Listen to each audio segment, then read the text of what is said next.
Assalamualaikum warahmatullahi wabarakatuh. Hai semua, bagaimana kabar kalian pagi ini? Baik-baik aja kan? Kita bertemu lagi dalam pembelajaran Akidah Akhlak di kelas 8 ini. Sebelum memulai pembelajaran kali ini, jangan lupa untuk like dan juga subscribe, serta tulis nama kalian di kolom komentar sebagai bukti bahwa kalian sudah mengikuti pembelajaran kali ini. Setelah kita mempelajari tentang keistimewaan Al-Quran di bab sebelumnya, hari ini kita belajar tentang mukjizat dan keajaiban lainnya. Di pertemuan kali ini kita akan membahas tentang pengertian mukjizat, karomah, irhas, dan ma'unah. Yang pertama adalah mukjizat. Mukjizat berasal dari bahasa Arab yaitu ajaza yu'jizu mu'jizun atau mukjizatan, yang berarti sesuatu yang melemahkan atau mengalahkan. Kemudian mukjizat menurut istilah adalah sesuatu yang luar biasa yang terjadi pada diri Nabi dan Rasul dalam rangka membuktikan dirinya adalah Nabi dan Rasul yang tidak dapat ditiru oleh siapapun. Terus kira-kira ciri-ciri mukjizat itu apa aja ya? Yang pertama, diturunkan hanya kepada Nabi dan Rasul. Dan kedua, merupakan kejadian luar biasa di luar kemampuan manusia. Yang ketiga, diturunkan sebagai bukti kekuasaan Allah Subhanahu wa Ta'ala. Yang keempat, diturunkan sebagai bukti kenabian atau kerasulan. Nah, yang terakhir, bertujuan untuk memperlemah orang kafir atau memecahkan masalah kaum muslimin.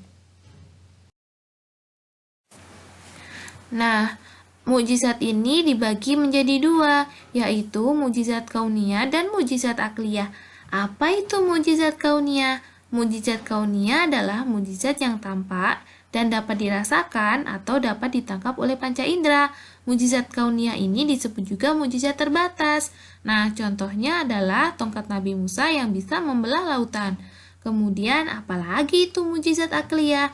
Mukjizat akliyah yaitu ada mukjizat yang hanya dapat dipahami oleh akar pikiran. Ciri khusus mukjizat ini adalah berlaku universal atau sepanjang masa dan dapat dipahami dengan akal pikiran. Contohnya adalah Al-Quran. Nah, yang kedua adalah kejadian luar biasa selain mukjizat. Yang pertama ada karomah.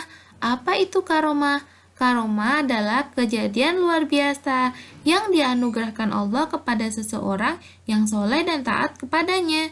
Jadi, karomah hanya diberikan kepada hamba-hamba pilihan Allah Subhanahu wa Ta'ala, termasuk waliullah. Terus syarat-syarat terjadinya karomah apa aja ya kira-kira? Nah, syarat-syarat terjadinya karomah antara lain yang pertama, orang tersebut bukanlah seorang nabi ataupun rasul. Yang kedua, tidak memiliki syarat khusus berupa doa, bacaan, ataupun zikir yang khusus. Yang ketiga, terjadi pada seorang hamba yang salih, baik dia mengetahui terjadinya karomah tersebut ataupun tidak. Yang keempat, bertujuan menguatkan keimanan dan keislaman orang yang mendapat karomah tersebut.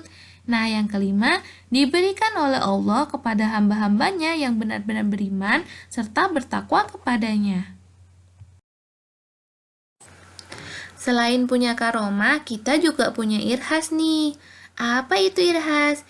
Irhas yaitu kejadian luar biasa atau kejadian istimewa yang terjadi pada diri calon rasul.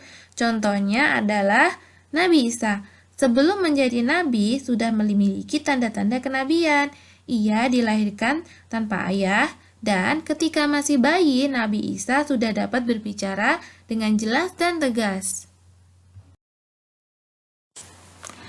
Selain punya karomah dan irhas, kita juga punya ma'unah. Apa itu ma'unah? Ma'unah adalah kemampuan luar biasa yang diberikan Allah kepada seorang mukmin untuk mengatasi suatu kesulitan. Nah, ma'unah ini terjadi pada orang biasa berkat pertolongan Allah Subhanahu wa Ta'ala. Contohnya, seorang nenek yang terkurung dalam rumah yang terbakar. Nenek tersebut dapat membobol tembok yang kokoh dan selamat dari bahaya. Ini disebut maunah, karena secara akal sehat tidak mungkin seorang nenek dapat membobol tembok yang kokoh. Sebagai evaluasi, kira-kira yang pertama, apa itu mujizat? Nah, yang kedua, sebutkan contoh lain dari mujizat kauniyah. Nah, yang ketiga adalah, apakah kita bisa mendapatkan mujizat dan kenapa? Tulis jawaban kalian di buku latihan, kemudian fotokan jawaban kalian dan kirim ke classroom kita. Kita cukupkan sampai di sini dulu ya pertemuan kita di pagi hari ini. Jangan lupa untuk tetap semangat, tetap sehat, dan jangan pernah lelah untuk menabur kebaikan di sekitar kita. Sampai jumpa minggu depan. Wassalamualaikum warahmatullahi wabarakatuh.